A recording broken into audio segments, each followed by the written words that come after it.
Shabbat Shalom, everyone. This Shabbos is a very special Shabbos, Shabbos Sivarchim Kislev.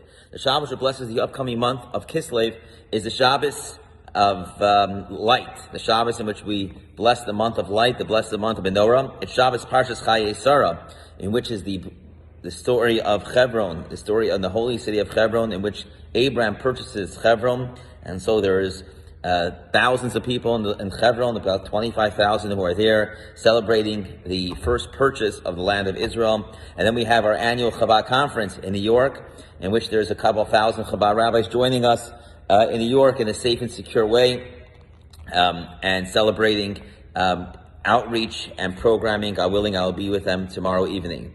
It's also the Shabbos in which we learn about one of the second matriarch of the Torah and how she's really found. And so the story of Rebecca, the story of Rivka, we don't really hear much about Sarah. Abram and Sarah are already married by the time they come into the Torah. And so we don't really learn about how to find your son or your daughter, her spouse. But with Rebecca, actually most of the Torah portion goes through the story of Rebecca. It talks about from the second Aliyah to the fifth Aliyah, Abraham telling Eliezer, his trusted servant, to go, and trusted advisor, to go and find Rebecca. So what does he do? He brings 10 camels, and he says, the first girl I'm going to see at this well, in this city, don't take the daughters from the land of Canaan, but better from where I came from where my family, and the first girl you're going to see at the well is going to be the one that you're going to ask her to give you some water, and then she's going to be the one, you're going to know that she's the one to marry my son Yitzchak. And Eliezer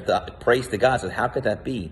How could that truly be a sign? How could I know that this is the right girl? And so he goes with 10 camels, and he goes with the 10 camels, and he pulls up to the well, and he sees at the well, there's a girl, and the girl her water's already on her shoulders, which means she's already on her way out. And she goes and asks her, says, can I drink some of your water? And she says, yes, I will give you some of my water, and I'll give you some of my own water from my pitcher. And she brings out her own pitcher and lets him drink from her pitcher. But then she says, I'm going to go even further, and I'm going to feed your camels water. Why is it so unique to tell us about the details about feeding the camels water? And so the answer is, these are 10 camels. 10 camels drink 300 gallons of water, and camels don't really need to have a drink every so often. Camels can hold enough, they have enough fat in their humps to last almost 6 months in the Sahara Desert without any water.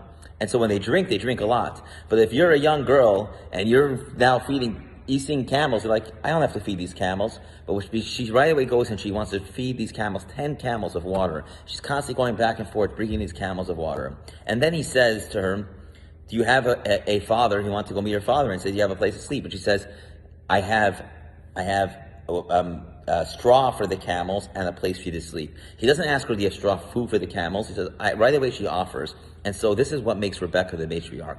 She's the essence of kindness. She doesn't wait for somebody to ask what he needs. She realizes that if somebody says he doesn't have a place to sleep, it means his camels for sure don't have a place to sleep. And right away he knows this is why the sign that she is for Yitzchak. She is the future matriarch of the Jewish people. She's someone that's going to be the future mother of the Jewish people. And that's why it's called Chayei Sarah, the life of Sarah. Even though right in the beginning of the Torah portion, Sarah passes away. In the second pasuk, Batama Sarah b'Kiryat Arba, and Sarah passes away in Kiryat Arba, and she's buried in Hebron. But Sarah's life is continued because Sarah represented the essence of kindness, and she continues that kindness as the matriarch of Sarah through Rebecca, and that's why it's called her life. Because even though in her death, her life is eternally continued, and it teaches the power of chesed, of kindness. It teaches what it means to be a good Jewish mother and a good Jewish father. To make sure we don't just wait for what people are going to ask us, but we realize when somebody asks us something, there's something deeper that they're missing in life. And if we do that, then for sure God will grant us all the blessings that we need of children, of health,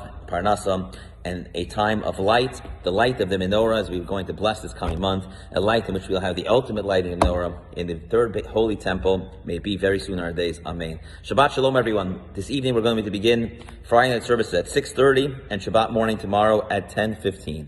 Have a great day.